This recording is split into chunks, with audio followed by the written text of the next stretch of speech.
जय श्री कृष्णा, राधे राधे। और एक बहुत ही अच्छा सा सोहर गीत सुनाओ जाते, आप सबके बहुत अच्छा लगे और पूरा फुल वॉच करी ही ना, तब ही आनंद आए।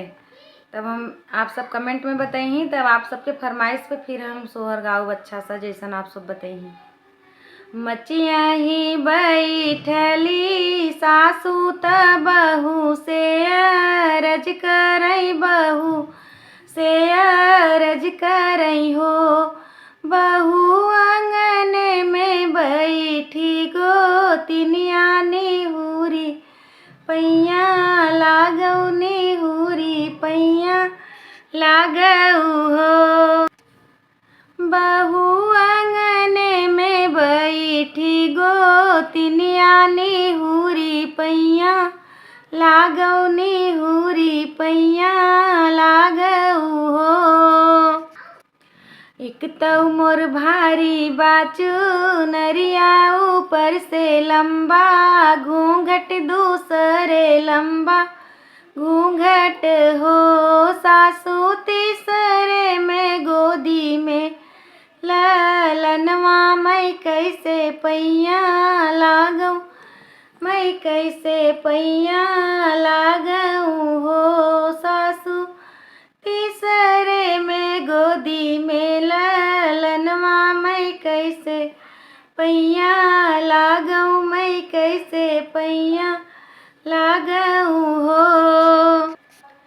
झट से उतार भारी चूनर ऊपर कर, घूंघट ऊपर कर घूंघट हो। बहू पलना में ललना सुताव, निहुरी पैया लागऊ, निहुरी पैया लागऊ हो। बहू पलना में ललना सुताव, निहुरी पैया लागऊ, निहुरी पैया लागऊ हो।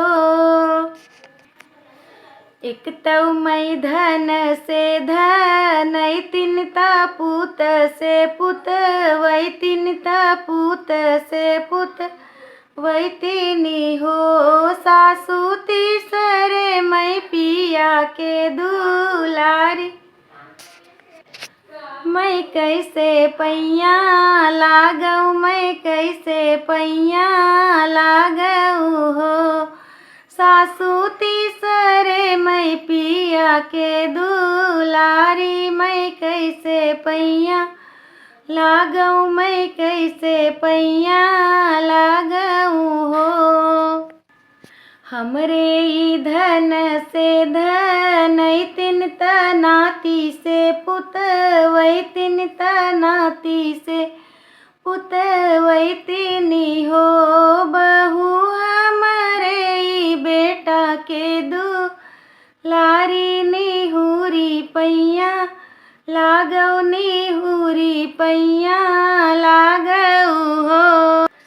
बहू हमरे ई बेटा के दुलारी, निहुरी पैया लागऊ, निहुरी पैया लागऊ हो। तोहरे निधन से धन तीन नाती से पुत, वही तीन नाती से पुत वही तीनी हो।